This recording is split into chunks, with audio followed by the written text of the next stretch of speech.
Welcome to the First test Academy. আশা করি তোমরা খুব ভালো আছো এবং খুব ভালোভাবে পড়াশোনা করছো। আগামী আর্মি অগ্নিবীর 2027কে লক্ষ্য করে আমরা এখানে আজ থেকে রেগুলার ক্লাস দিতে চলেছি। আমরা সন্ধ্যার সময় একটা ক্লাস দিয়েছি, যেটা হচ্ছে যে কি ম্যাথের ক্লাস। তোমরা দেখেছো এবং কেমন লেগেছে সেটা অবশ্য অনেকে কমেন্টে জানিয়েছো। তো আজকে আমরা ম্যাথের ক্লাস দিয়েছি, যেটা হচ্ছে 7টার সময়। আর প্রতিদিন তোমরা 7টার সময় ম্যাথের ক্লাস পাবে এবং শনিবার আমি জিআই ক্লাস দেবো, জিআই অ্যান্ড রিজনিং ক্লাস দেবো। তো তোমরা আর্মি অগ্নিবীরের জন্য এখানে সমস্ত কিছু তোমরা কিন্তু পেয়ে যাবে। আর জিকে ক্লাস তোমরা প্রতিদিন কখন পাবে? রাত 8টা 8:30টার সময় প্রতিদিন জিকে জিএস মানে জিকে এবং সায়েন্সের ক্লাস পেয়ে যাবে। তো আজকে আমি যেটা নিয়ে এসেছি, টপ বাছাই করা 30টা জিকে এবং সায়েন্সের প্রশ্ন, যে প্রশ্নগুলো পরীক্ষায় বারবার এসেছে বা আগামী দিনে যে এক্সামগুলো আছে সেখানেও কিন্তু আসতে পারে। তো যাই হোক, আজকে এটা হচ্ছে আমাদের প্রথম ক্লাস। জিকে জিএস এর প্রথম ক্লাসটা কেমন লাগলো সেটা কমেন্ট করে জানাবে। এবং তোমরা যদি চ্যাপ্টার ওয়াইজ কোশ্চেন চাও, তাহলে সেটাও কিন্তু তোমরা আমাকে কমেন্ট করে জানাবে, বা আমি কিন্তু অবশ্যই তোমাদের জন্য সেই ক্লাসটা নিয়ে আসার চেষ্টা করব। বাট হ্যাঁ, আমাদের যে ক্লাস রুটিন সেটা ডেসক্রিপশনে দেখে নিবে। সেই রুটিন অনুসারে কিন্তু আজ থেকে ক্লাস শুরু হতে যাচ্ছে। এবং এই যে ক্লাসগুলো পেতে যাচ্ছ বা পাচ্ছ, একটু কমেন্ট করে জানাবে যে তোমাদের ক্লাসগুলো কেমন লাগছে। তো চলো তাহলে আজকে আমরা জিকে এবং সায়েন্সের প্রথম ক্লাস করছি। প্রথম কোশ্চেন দেখো কি বলছে, ভারতের সর্বোচ্চ অসামরিক সম্মান কোনটি? দারুণ দারুণ ইম্পর্টেন্ট একটা প্রশ্ন, যেটা হচ্ছে আমাদের কি হয়ে যাবে, এটা হয়ে যাবে আমাদের বি অপশন, যেটা হচ্ছে ভারত রত্ন, একদম হচ্ছে সঠিক অ্যান্সার। চলো কালিটাকে একটু চেঞ্জ করে নিই। সিন্ধু সভ্যতার কোন স্থানটি বর্তমানে পাকিস্তানে অবস্থিত? এটা কি হয়ে যাবে অ্যান্সার? এটা অ্যান্সার হয়ে যাবে আমাদের বি, যেটা হচ্ছে হরপ্পা। হরপ্পা কিন্তু পাকিস্তানে অবস্থিত, যেটা হচ্ছে সিন্ধু সভ্যতার অন্তর্গত। অর্জুন পুরস্কার কোন ক্ষেত্রে দেওয়া হয়? অর্জুন পুরস্কার আমাদের দেওয়া হয় কোথায়? আমাদের খেলাধুলার জন্য কিন্তু অর্জুন পুরস্কার দেওয়া হয়, অর্থাৎ সি অপশন আমাদের সঠিক অ্যান্সার। অনেকে বলে স্যার এগুলো পড়বো কিভাবে? দেখো, তুমি পড়তে পারো, তুমি এগুলোকে নোট করতে পারো। কিভাবে নোট করবে? এই কোশ্চেনটাকে লিখলে, তারপরে অপশনগুলোকে লিখলে, আর অপশনগুলো দিয়ে কিছু কিছু একটা করে দুটো করে পয়েন্ট লিখে দিলে এবং এটার উত্তরটা লিখে দিলে, এইভাবে যদি তুমি পড়তে পারো, আমরা রেগুলার ক্লাস দেবো, তো তোমাকে আর ভাবতে হবে না। তুমি কি করবে, একটুখানি গুগল সার্চ করে দেখে নিবে যে এই দিয়ে কি প্রশ্ন আসতে পারে। ঠিক আছে, এরকম লিখে দিবে যে সাহিত্যে কি পুরস্কার দেওয়া হয়, পুরস্কারের নাম, বিজ্ঞানে কি পুরস্কার দেওয়া হয়, ঠিক আছে, সিনেমাতে কি পুরস্কার দেওয়া হয়। এটা একটু তোমরা যদি করতে পারো তাহলে খুবই ভালো। পরবর্তী প্রশ্ন দেখো, সংবিধানের কোন তফসিল ভারতীয় ভারতীয় ভাষাগুলির তফসিলে ভারতীয় ভাষাগুলির সাথে সম্পর্কিত? দারুণ দারুণ একটা ইম্পর্টেন্ট, এটা হচ্ছে সি অপশন, অষ্টম তফসিলে কিন্তু আমাদের ভাষা নিয়ে কিন্তু আলোচনা করা হয়েছে, যেটা হচ্ছে সি অ্যান্সার। বিখ্যাত গান্ধী আরউইন চুক্তি স্বাক্ষরিত হওয়ার সময় ভারতের ভাইসরয় কে ছিলেন? খুবই খুবই ইম্পর্টেন্ট একটা প্রশ্ন। এটা কি হয়ে যাবে? এটা হয়ে যাবে আমাদের অপশন এ, লর্ড আরউইন আমাদের তখন কি ছিল, যে ভাইসরয় ছিল। বিজয়নগর সাম্রাজ্যের ধ্বংসাবশেষ বর্তমানে কোন নদীর তীরে পাওয়া যায়? এটা কি যাবে অ্যান্সার? এটা হয়ে যাবে আমাদের এ অ্যান্সার, তুঙ্গভদ্রা। দারুণ দারুণ ইম্পর্টেন্ট। দেখো, প্রশ্নগুলো লেভেল কিন্তু আলাদা। তোমরা দেখেছো বিভিন্ন এক্সামের, দেখলে সমস্ত কিছু তুমি ধরতে পারো যে পিওই কিউ কোশ্চেন, আর বিভিন্ন পিওই কি থেকেই কিন্তু আমাদের ঘুরিয়ে পেঁচে আর্মিতে এক্সাম আসে। তো সেই হিসেবে কিন্তু আমরা কোশ্চেনগুলো নিয়ে এসেছি। ভারতের কোন বন্দরটি একটি শুল্ক মুক্ত, মানে হচ্ছে ফ্রি ট্রেড জোন? সেটা কি হয়ে যাবে? এটা হয়ে যাবে সি অ্যান্সার, যেটা হচ্ছে কান্ডাল, একদম সঠিক অ্যান্সার। বলছে নীতি আয়োগ এর চেয়ারম্যান কে? এটা কিন্তু খুব ইম্পর্টেন্ট, এটা সব সময় ঠিক আছে, এখানে নামও থাকতে পারতো। নীতি আয়োগের চেয়ারম্যান সবসময় হবে দেশের প্রধানমন্ত্রী, যেই হবে, যে থাকবে, যিনি থাকবেন তিনি কিন্তু আমাদের দেশের প্রধানমন্ত্রী, তিনি হবেন কি আমাদের নীতি আয়োগের চেয়ারম্যান, যেটা হয়ে যাবে অপশন ডি, হয়ে যাবে আমাদের একদম সঠিক অ্যান্সার। গৌতম বুদ্ধ তার প্রথম ধর্মোপদেশ কোথায় দিয়েছিলেন? কোথায় ধর্মোপদেশ প্রথম দিয়েছিলেন? সেটা হচ্ছে সি অপশন, সারনাথে হয়েছিল, একদম প্রথম অ্যান্সার, সঠিক অ্যান্সার। ভারতের সংবিধানের কোন অনুচ্ছেদে অস্পৃশ্যতা দূরীকরণ, মানে হচ্ছে যে কি আনটাচেবিলিটি, ঠিক আছে, অ্যাবলিশ অফ আনটাচেবিলিটি, এটা আছে আমাদের ডি অপশন, যেটা হচ্ছে 17 নম্বর আমাদের আর্টিকেলে আছে বা অনুচ্ছেদে আছে। কোন সুলতান রক্ত ও লৌহ, ব্লাড অ্যান্ড আয়রন নীতি গ্রহণ করেছিলেন? এটা কি হবে?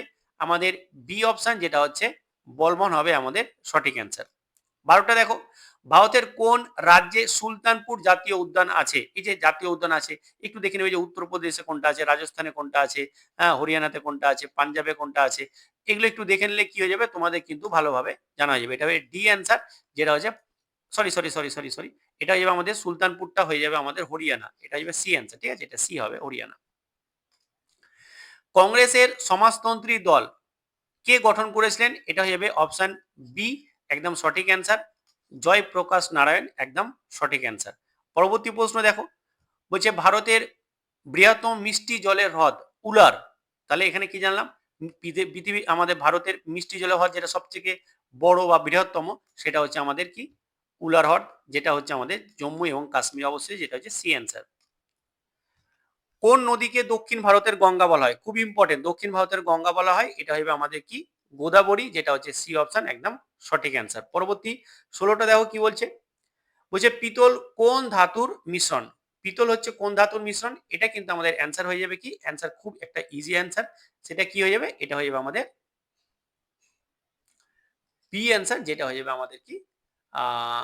বি, তামা এবং দস্তা। দেখো এখানে না আমি একটু গুলিয়ে যেতাম যে তামা আর তিন নাকি তামা আর দস্তা। তো সেই ক্ষেত্রে মনে রাখা, দেখো এখানে পি তল আছে, ঠিক আছে, এখানে ত আছে, তাহলে তামা তামা দুটোতেই আছে, কিন্তু ত এখানে আছে, এইখানে আছে ত, দস্তা। ঠিক আছে, তো এটা এইভাবে মনে রাখতে পারো, যেটা বি অপশন, এইভাবে আমি মনে রেখেছিলাম, তো তোমাদেরকে বলে দিলাম। বায়ুর আর্দ্রতা মাপা হয় কোন যন্ত্রের সাহায্যে? এটা হবে কি? হাইগ্রোমিটার, যেটা হচ্ছে আমাদের ডি অপশন, একদম সঠিক অ্যান্সার। পরবর্তী প্রশ্ন দেখো, বলছে ভিটামিন বি ওয়ান এর রাসায়নিক নাম কি? এর রাসায়নিক নাম হবে বি অপশন, যেটা হচ্ছে থায়ামিন, হচ্ছে আমাদের সঠিক অ্যান্সার। সূর্য থেকে পৃথিবীতে যে তাপ আসে সেটা কোন পদ্ধতির মাধ্যমে আসে? সেটা হচ্ছে বিকিরণ পদ্ধতি, যেটা হচ্ছে সি অ্যান্সার, একদম সঠিক। 20টা দেখো, পর্যায় সারণী কোন শ্রেণীতে নিষ্ক্রিয় গ্যাসগুলো আছে? দেখো আউট অফ 30, এই যে 30টা প্রশ্ন করব, এই 30টা প্রশ্নের মধ্যে তোমরা কতগুলো করতে পারলে নিয়ে নিয়ে, সেটা কিন্তু তোমরা কিন্তু কমেন্ট করে জানাবে। অবশ্যই প্রত্যেকে কমেন্ট করবে, এবং ক্লাসগুলো ভালো লাগছে কিনা সেটাও কিন্তু তোমরা কমেন্ট করবে, তাহলে আমরা ক্লাসগুলো একদম কন্টিনিউ করব, যে আমরা রুটিন দিয়েছি সেই রুটিন অনুসারে। এটা হয়ে যাবে আমাদের এ অপশন, যেটা হচ্ছে 18 নম্বর আমাদের পর্যায় সারণী যে শ্রেণীতে কিন্তু নিষ্ক্রিয় গ্যাসগুলো আছে। আচ্ছা দেখো এইখানে একটা গুরুত্বপূর্ণ কথা, যেটা হচ্ছে যে কি আমাদের যারা এসএসসি জিডি এক্সাম দিচ্ছ, ডাব্লিউবিপি দিবে বা কেপি দিচ্ছ, ম্যাথ ফাউন্ডেশন ব্যাচ, দেখো ম্যাথকে তুমি যদি ভালোভাবে শিখতে চাও, পুরোপুরি ম্যাথকে যদি ভালোভাবে শিখতে চাও, তাহলে আমি বলবো যে কি ম্যাথের একটা ফাউন্ডেশন ব্যাচ আছে, যেটা 2026 এবং 27কে লক্ষ্য রেখে আমাদের লাইভ ক্লাস হয়, রেকর্ডেড ক্লাস হয়। যারা আছে তারা জানে যে কিরকম ক্লাস হচ্ছে। এখানে চ্যাপ্টার ওয়াইজ টেস্ট পাবে, পিওই কিভাবে 1 বছরের জন্য তুমি পড়তে পাবে আমার কাছে। এখানে দেখো কোথা থেকে পড়তে হবে, দেখো দা ফার্স্ট টেস্ট একাডেমি অ্যাপটাকে ডাউনলোড করতে হবে প্লে স্টোর থেকে, দেন ওখান থেকে যদি অসুবিধা হয় তাহলে এই নাম্বারে ফোন করবে, আমি বলে দেবো, অসুবিধা নেই। আর এইখানে দেখো কত, দেখো আমাদের 799টা, দেখো একটা ব্যাচ আমি যেভাবে পড়াচ্ছি না, যারা পড়ছে তারাই জানে, এটা কিন্তু 400 টাকার ব্যাচই নয়, সিরিয়াসলি বলছি, 400 টাকায় যে দিচ্ছ 399, এটা কিন্তু ওরকম ব্যাচই নয়, কারণ এত সুন্দরভাবে পড়ানো হচ্ছে ধরে ধরে, একদম বলতে পারো যে কি তোমাদের যদি ম্যাথে প্রবলেম থাকে না, তাহলে ব্যাচটা নিয়ে নাও, এই সুবর্ণ সুযোগ হাতছাড়া করো না। আর হ্যাঁ, আর্মির জন্য তোমরা যদি চাও যে ব্যাচ আনবো, স্যার ব্যাচ নিয়ে আসুন, তাহলে আমি আর্মির জন্য ব্যাচ নিয়ে আসবো, যেটা আমি নভেম্বর মাসে আমি ঠিক করেছি যে নিয়ে আসবো। অল সাবজেক্ট পড়ানো হবে, ম্যাথ, জিকে, জিএস, জিআই, সমস্ত সাবজেক্ট পড়ানো হবে।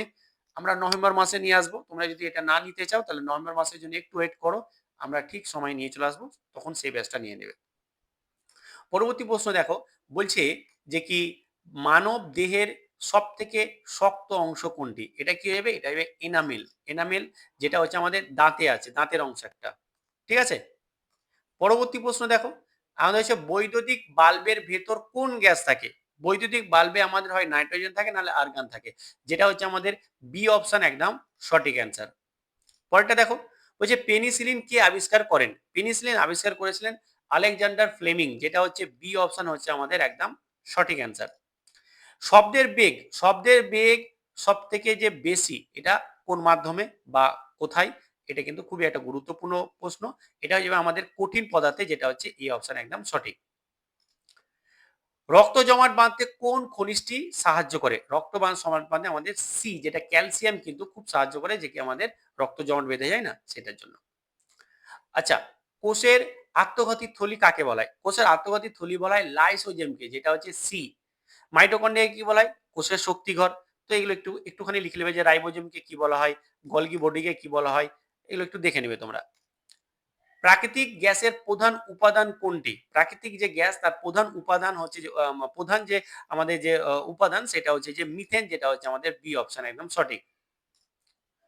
তড়িৎ প্রবাহের একক কি? তড়িৎ প্রবাহের একক হচ্ছে যে কি আমাদের বি অপশন, যেটা হচ্ছে যে কি আমাদের অ্যাম্পিয়ার, হচ্ছে আমাদের সঠিক অ্যান্সার। লোহায় যে মরচে পড়ে, এই লোহায় মরচে পড়ার কারণ কি বা কিসের জন্য পড়ে? এখানে অক্সিজেন এবং জলীয় বাষ্প থাকে বলেই কিন্তু লোহে মরচে পড়ে। যেটা হচ্ছে আমাদের বি অপশন হচ্ছে একদম সঠিক অ্যান্সার। আজকের লাস্ট প্রশ্ন, কাজ করার সামর্থ্যকে কি বলা হয়? বলো। কাজ করার সামর্থ্যকে কি বলা হয়? এটা তোমরা কমেন্ট করবে। লাস্ট কোয়েশ্চেনটা আমি তোমাদেরকে দিলাম। এটা কমেন্ট করবে যে কাজ করার সামর্থ্যকে কি বলা হয়? দেখে মনে হচ্ছে কোনটা অ্যান্সার হবে? সবই হবে। তো এটা অবশ্যই তোমরা কমেন্ট করবে। কমেন্টে আমি তোমাদের অ্যান্সারটা দেখে নেব। তো আজকের ক্লাসটা কেমন ছিল? আশা করি যাই লাগুক না কেন তোমরা কমেন্ট করবে। একটু যদি অন্য কিছু চাও তো অন্য কিছুর জন্যও কমেন্ট করবে। বাট আজকে এখানে ভালো থেকো, ভালোভাবে পড়াশোনা করো। Thank you so much.